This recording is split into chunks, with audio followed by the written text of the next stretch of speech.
आज मैं कोशिश करूंगी कि कुछ ऐसा दे पाऊँ, जितना भी भगवान के आशीर्वाद से मुझे ज्ञान है, कि कुछ ऐसा दे पाऊँ जिससे कि आप अपने घर में थोड़ा बहुत करके एनर्जी को बैलेंस करके अपनी टीम को खुद से ही कर पाए, बिना किसी हैसल के, बिल्कुल टेंशन फ्री। ऐसा बता रही हूँ, बहुत अच्छी बात। इससे ये जो आज मैं बताने वाली हूँ, इससे ये सारे मिथ दूर हो जाएंगे कि घर क्यों तुड़वाना पड़ता है और क्यों नहीं तुड़वाना पड़ता, कब नहीं तुड़वाना पड़ता। वो बस वास्तु। मैं आप लोगों से पूछना चाहती हूँ, वास्तु क्या है आपकी नजर में? वास्तु क्या है?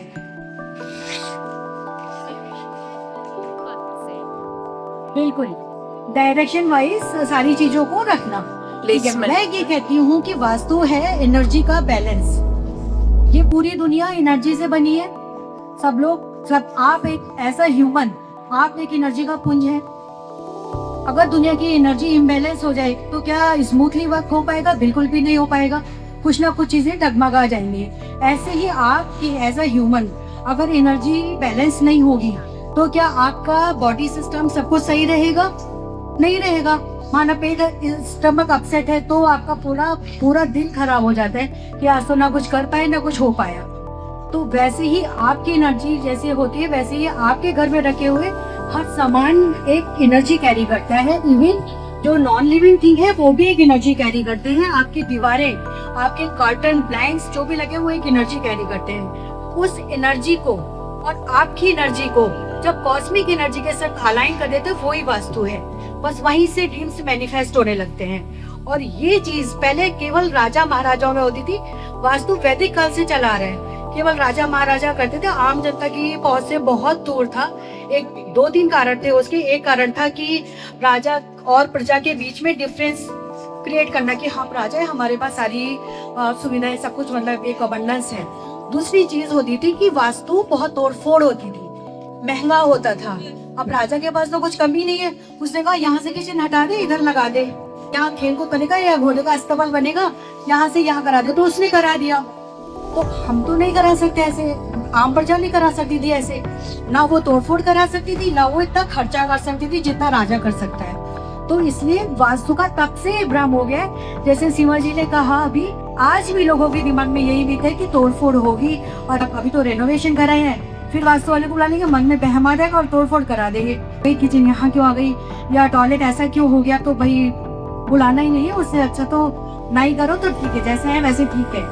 अब मैं आपको बताना चाहती हूँ कि जो मेरे गुरुजी हैं, डॉक्टर खुशदीप बंसल जी, उन्होंने अपने 30 साल की रिसर्च में उस वास्तु को सिंपलीफाइड तरीके से अप्लाई करना, यही हमको सिखाया है, जिसकी मुझे एक्सपर्टीज है और मैं उसी के लिए आचार्य हूँ। तो वो बिना किसी तोड़फोड़ के कैसे छोटी से छोटी टेक्निक से हम अपने घर को, उस एनर्जी को अलाइन कर सकते हैं, जिससे हमारे सारे ड्रीम्स मैनिफेस्ट होंगे। तो ये महावास्तु और वास्तु में डिफरेंस है। अब महावास्तु हम करते कैसे हैं? महावास्तु हम 4 चीजों से करते हैं, क्योंकि तोड़फोड़ तो करानी नहीं है। जब तोड़फोड़ नहीं करानी है, कुछ तो कराना है। तो कलर से। अब मैं नूतन से पूछना चाहती हूँ कि नूतन, डायरेक्शन कितने होते हैं? कितने डायरेक्शन के बारे में जानती हो?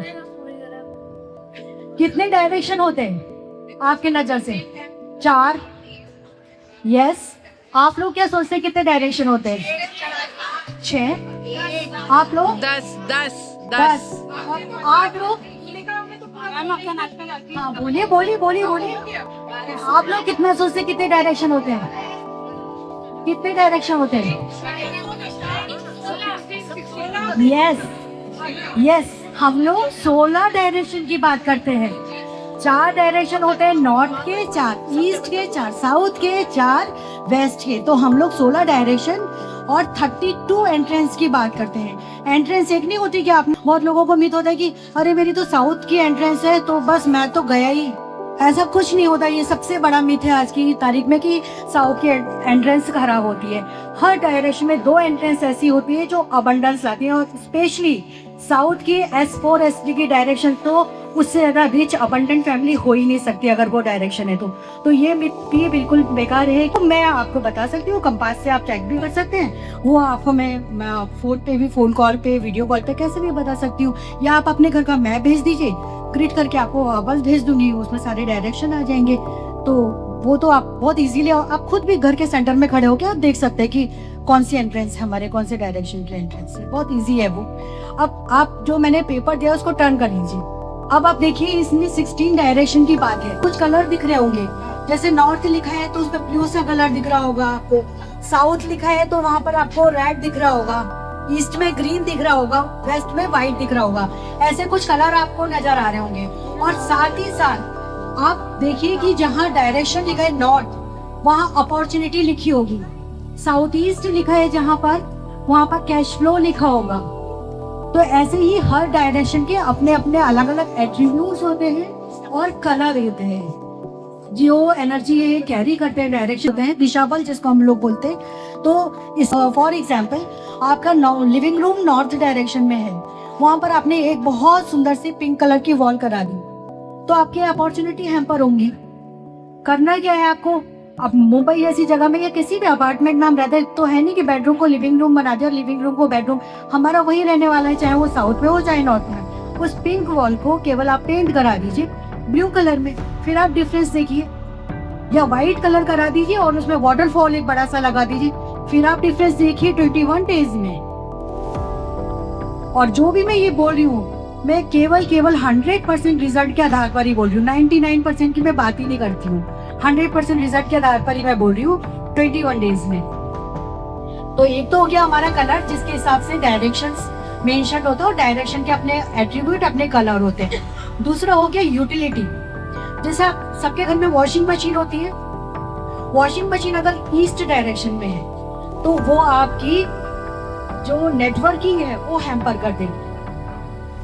तो अब करना क्या है, वॉशिंग मशीन ऐसे तो नहीं है कि हम बेडरूम में लगा लेंगे, बेडरूम में तो नहीं ना लगा सकते हैं ना, तो बेडरूम में नहीं लगाएंगे, हम क्या करेंगे, हम कैसे प्लेसमेंट कराते हैं बैलेंस कि उसके नीचे ग्रीन मैट लगा देंगे, जोनल स्ट्रेंथ तो उसकी बैलेंस कर देंगे।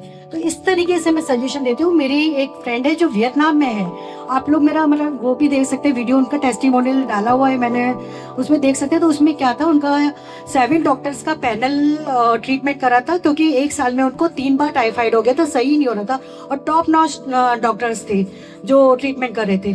तो फिर उन्होंने 3rd टाइम जब हुआ तो उन्होंने मुझसे कंसल्ट किया कि भाई अब बताओ क्या करना है।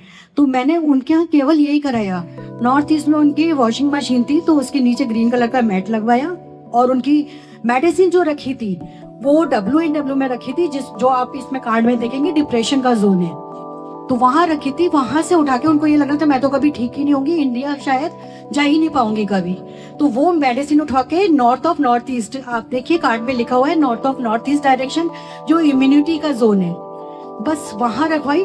1-2 किचन में करेक्शन करवाए, गैस स्टोव के किनारे स्टोन लगवाया, दैट्स इट। और विद इन अ मंथ वो ऐसा फिट हो गई कि आज तक उनको कोई ना गट इशू है ना, ये लास्ट ईयर की बात है, कोई प्रॉब्लम ही नहीं है। अभी आई थी फरवरी में इंडिया, तो फिर वो मुझसे मिल के भी गई कि अभी मैं बिल्कुल फिट हूँ। तो इस तरीके की चीज़ें होती है जो हम यूटिलिटी चेंज करा के, जो आपके रोजमर्रा की चीज़ें होती हैं, बट कैची नॉर्थ ईस्ट से हटवाई और वो गायब। में MCV बॉक्स है, MCV बॉक्स के कनेक्शन लूज थे, केवल कनेक्शन टाइट करा के उसका माइग्रेन का पेन सही करा अपने ही कॉम्प्लेक्स में। तो ये क्या कोई कम बड़ी बात, डायरेक्शन या साउथ ईस्ट डायरेक्शन में फॉलो हो रहा है ड्राइंग रूम या लिविंग रूम, जहाँ आपको लगता है कि मैं यहाँ रखूँ, वहाँ आपने वाटरफॉल रख दिया, तो फिर वो आपके कैश फ्लो को ऐसे अटका देगा कि आप रोज तगादा ही करते रहिए, पेमेंट की रिकवरी नहीं होने वाली है फिर। तो ऑब्जेक्ट का क्या फील है, कौन सी पेंटिंग कहाँ पर लगी उसका क्या फील है, ये बहुत मैटर करता है आपके घर में कि किस कलर तो करते ही है, साथ साथ ऑब्जेक्ट का भाग, हम बोलते हैं कि बैक का पोर्शन होता है, बहुत सारे लोगों के अचानक से बैक एक होने लगता है। तो आप चेक करिए आपके साउथ वेस्ट डायरेक्शन में क्या ऐसा हैवी चीज रखी है जो आपको प्रॉब्लम दे रही है। मेरे एक फ्रेंड के यहाँ डंबल्स रखे